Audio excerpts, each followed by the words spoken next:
जितना हक तुम्हें है उतना हमें भी, फिर जुल्म बेवजह क्यों सहें, कानून जितना तुम्हारा है उतना हमारा भी, फिर मुनसिब से बातें क्यों न कहें। नमस्कार, आइए करते हैं एक पहल मानवाधिकार को समझने की, जानने की और इसे संजोने की। हमारे साथ स्टूडियो में मौजूद हैं सिविल जज सीनियर डिवीज़न सुधा सिंह जी। बहुत बहुत स्वागत है सुधा जी आपका हमारे इस कार्यक्रम में। जी सुधा जी, जैसा कि हम सभी जानते हैं कि 10 दिसंबर को मानवाधिकार दिवस मनाया जाता है, आखिर इसकी सार्थकता क्या है?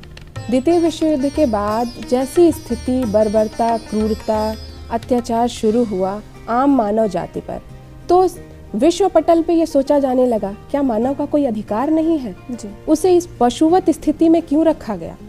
पूरे विश्व ने, देशों ने साथ आकर सामने आकर ये सोचा कि क्यों ना कुछ ऐसा किया जाए कि मानव के अधिकार को संरक्षित किया जा सके। ऐसी स्थिति में संयुक्त राष्ट्र संघ ने पहल किया और 10 दिसंबर 1948 को इसका पूरा खाका तैयार किया गया।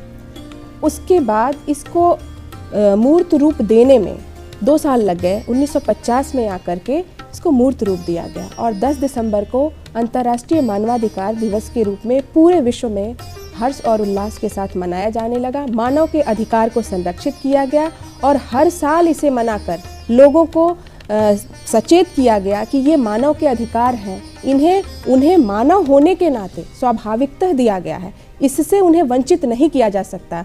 उसे दांडिक प्रावधान बनाए गए। जैसे हमारे यहाँ भारतीय संविधान में भारतीय नागरिक होने के नाते कुछ मूल अधिकार हैं और कुछ व्यक्ति होने के नाते अधिकार दिए गए हैं। इसको संरक्षित करने का मुख्य उद्देश्य यही था, क्योंकि मानव भूल गया था कि मानव के साथ ही अत्याचार वो कर रहा है और मानव को मानव होने के नाते स्वाभाविकता ऊपर से प्राकृतिक रूप से हमें वो अधिकार मिला हुआ है।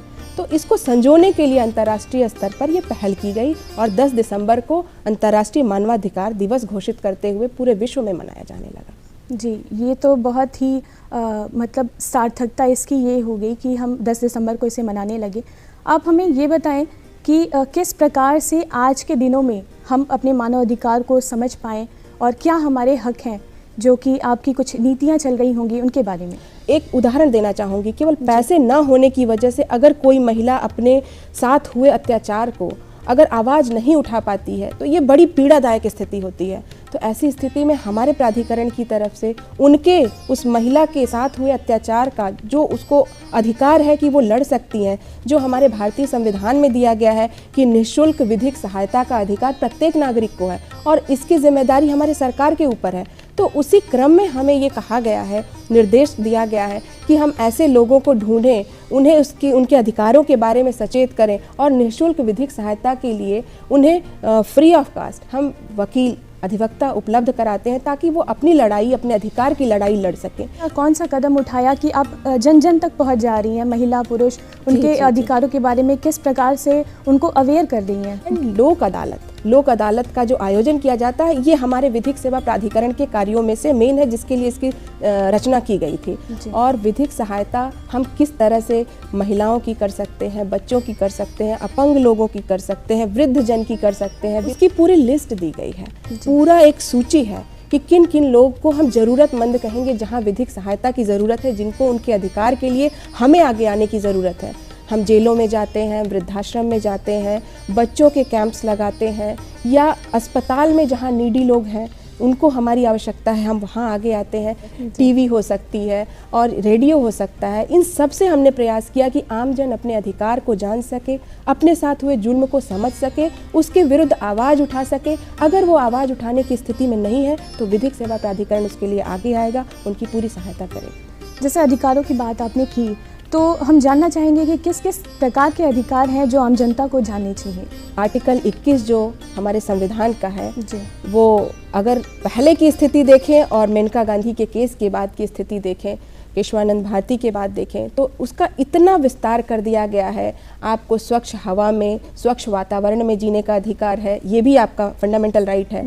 आपको विधिक सहायता प्राप्त करने का अधिकार है, आपको गरिमापूर्ण तरीके से जीने का अधिकार है और हर चीज़ का मानक खुद माननीय सुप्रीम कोर्ट ने तय कर रखा है।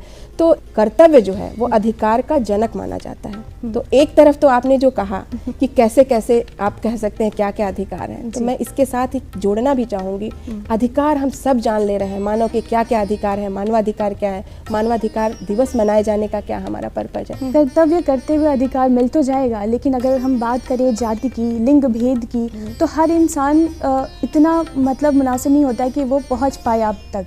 तो क्या है कि अब वो अपने कदम आप तक पहुंचा पाए, अपनी समस्याओं को आप तक रख पाए, वो किस प्रकार से आप तक पहुंचे? सखी वन स्टॉप सेंटर बनारस में काम कर रहा है। उसको दीनदयाल उपाध्याय हॉस्पिटल जो उसके पीछे रखा गया है कि आम महिला के साथ जब अत्याचार होगा तो वो नॉर्मली ऐसे निकल के अपनी बात नहीं रख पाएगी, लेकिन अगर वो कहेगी घर से कि हम हॉस्पिटल निकल रहे हैं तो उसको निकलने में भी सुविधा रहेगी, अपनी बात जाके वो वहाँ कह भी सकती है, इस तरह के कैंप्स में आ सकती है। तो ऐसे ऐसे माध्यम से हम कोशिश कर रहे हैं कि आम जन, महिलाएं, बच्चे अपना अधिकार जान सकें। जी, बहुत बहुत धन्यवाद।